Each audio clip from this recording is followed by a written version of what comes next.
Good evening and welcome to the HometownNewsTV.com. I'm Lori Young. And I'm John Young. This week we're going to be looking at what happened this past week in our area, and we're also going to look at some of the upcoming activities that will be happening this weekend in our area. But we're going to start off talking about today's weather, this past week's weather. It's been warm, it's been humid, it's been summer-like. Yes, it has. And today, the air was almost thick enough where you could cut it, and it almost looked like you could cut it with that kind of haze in the air and that smoke coming in from those Canadian and West Coast fires. It just was a miserable day out there.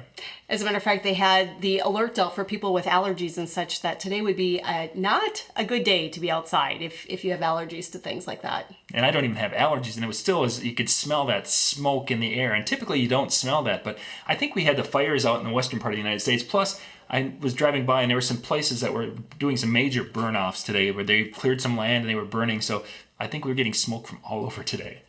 And of course, I had a tough time with that because I was en route and I was kind of thinking it was me because I was using an older vehicle and it didn't have air conditioning, and the choices were either take the big Expedition or the little Buick LeSabre that we bought for our son, and I'm like, I want smaller, so I chose to sacrifice and not have air conditioning. And needless to say, it was pretty hot today, so I really have a better appreciation for air conditioning. Which I had air conditioning, so really that's all that matters.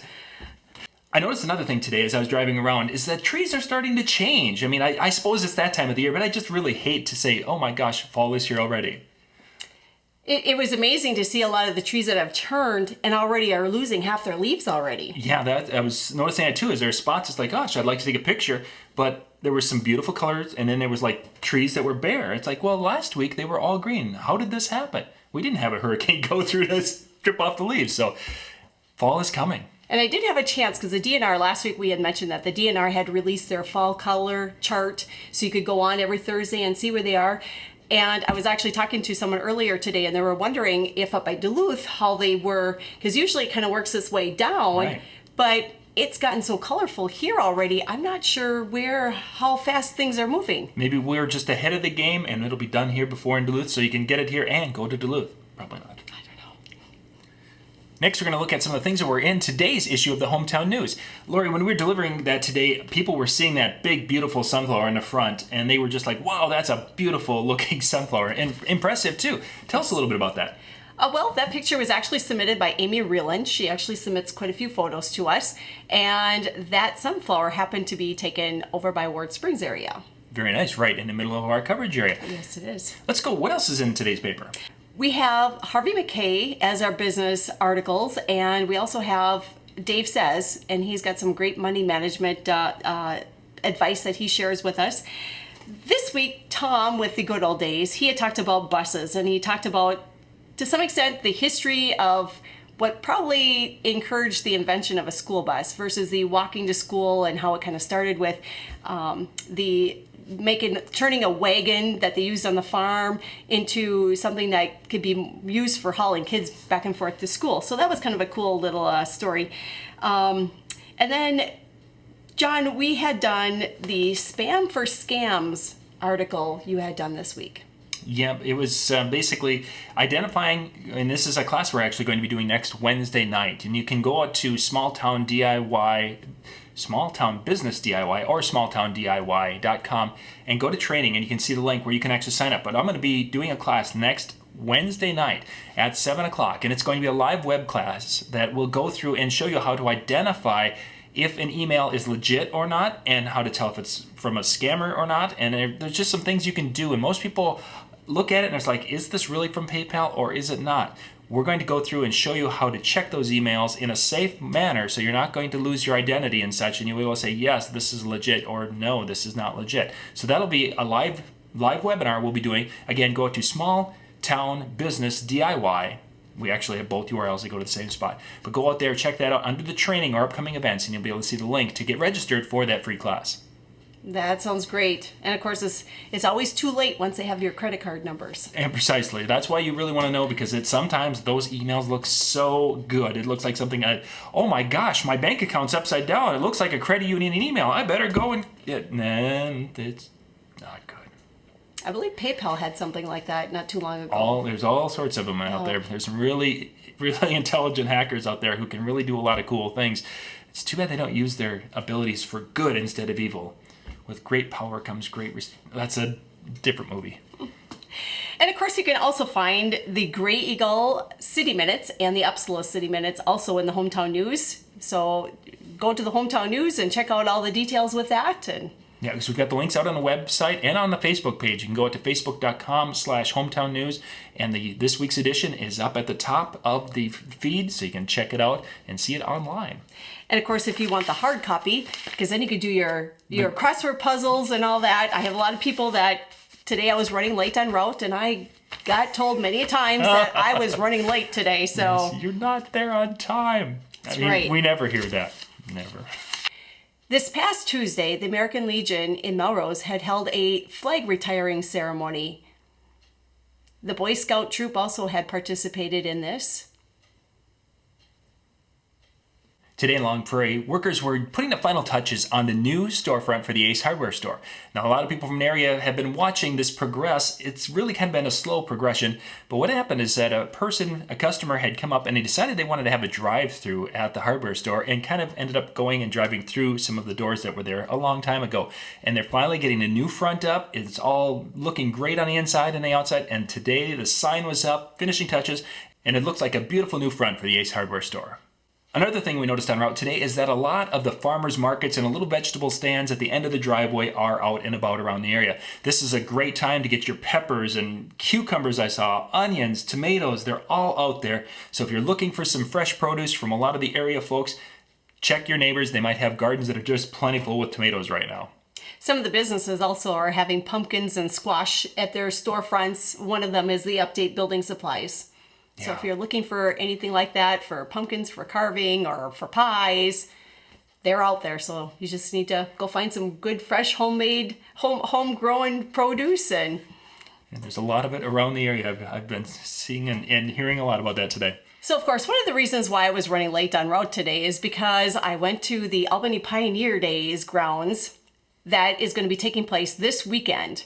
And Leo, the groundskeeper, actually gave me a little tour. He took me on his golf cart and took me around to the various different spots. And the grounds is just really busy and active with getting everything all set up here for this weekend. This will be their 43rd annual Albany Pioneer Days and threshing show, and it will start tomorrow, Friday, and go through Sunday. So you really need to check it out. They have some really cool old tractors and tools and everything you can think of. It's pretty neat. And it's really kind of a step back in time with the old buildings and the tools and the tractors and things.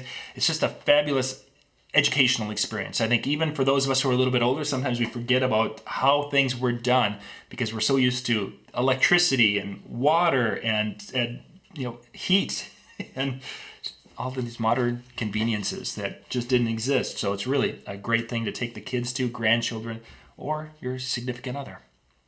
And it's kind of neat because some of Tom Keen's articles actually kind of talks about how some of the labor-saving devices that they came out with years ago, and you can see some of that there and how that stuff has been retired as things moved on to newer and better equipment. And a couple of areas that are really cool that I really like is there's this massive rope making machine there. I don't know if you got a chance to check that out today, but it takes string from like all these different sources and it twists them, and the next thing you know, you've got this big rope. And they make rope right there that you can actually purchase and take with you. Because it's again a step back in time, how they were able to just with twists and no glue or anything make a very, very durable rope that they can use around the farm, ranch, what have you. The other is that they've got an old printing press there.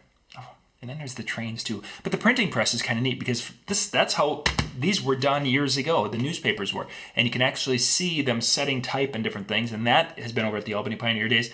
And then, of course, the trains, the model railroad there. They have a little building that's full of trains, and that's always a neat spot to go look, especially those of us who grew up in a world where the model trains were a big thing. So just a lot of neat stuff there at the Albany Pioneer Days, and it's their 43rd annual show. Looking forward to it. On next Saturday, September 23rd, the Grey Eagle United Methodist Church will be having their 11th annual hog roast from 4:30 to 7 p.m. at the church. And then on Sunday, September 24th, the St. Rosa Lions will be holding their breakfast from 8:30 to 12 noon at the St. Rosa Lima Church basement in St. Rosa. And you can find more upcoming events in each issue of the Hometown News. In this week's Hometown News, in the obituary section, we have Janet Strom, age 70 of Upsala, who had passed away Monday, September 4th. Her celebration of life will be held Saturday, September 16th from 11 till 3 at the Upsala Rec Building. Doris Buddy, age 57 of Albany, had passed away on Tuesday, September 12th, and her massive Christian burial service will be held on Saturday, September 16th at $7 Catholic Church in Albany. Benjamin Hatfield, age 39 of Bertram, had passed away Wednesday, September 6th, and his celebration of life was held last Saturday, September 9th. Carol Rischel, age 78 of Holdingford, had died Tuesday, September 12th, and her funeral service will be held tomorrow, Friday, September 15th, at the Daniel Funeral Home in St. Joseph. Doyle Fellbaum, age 63 of Culdrum Township, had passed away on Saturday, September 2nd. Memorial service will be held tomorrow, September 15th, at St. Peter's Lutheran Church in Swanville. Edward Peternell, age 105 of Albany, had died Sunday at Mother of Mercy Nursing Home. His funeral service was held today at Immaculate Conception Traditional Catholic Church in St. Cloud. And you can read the full obituaries in this week's Hometown News. Next, we're going to look at the weekend weather. Looking ahead into our weekend forecast, we're going to be having kind of a wet start to our weekend. We're going to have a chance of showers increasing throughout the day on Friday, with a 40% chance of showers later in the day on Friday. We're going to be looking at highs Friday around 78 degrees, cooling off as the rain system moves in, changing our weather system for the weekend. Saturday, we're going to have a chance of showers throughout the day, showers and thunderstorms. We're going to have a 40% chance of showers and thunderstorms. High are only going to be in the mid-60s on Saturday. Sunday, we're going to have a clearing coming through, and that clearing is going to drop the temperatures down a little bit. Our highs on Sunday may not get out of the 50s, looking at the upper 50s for highs, but Sunday should be dry as that front pushes on through and heads off to the east. Looking ahead into next week, we're going to have a little bit warmer temperatures Monday and Tuesday as it progresses throughout the week, but we're going to have a chance of rain coming back to us Tuesday into Wednesday of next week. Well, that wraps up our show for today. If you happen to see anything going on around the area that you think would be really cool to have on our show, there's a really quick and easy way to be able to upload those pictures or videos you might take with your cell phone. You can go take the picture, then you go in the browser, go to htnewstv.com.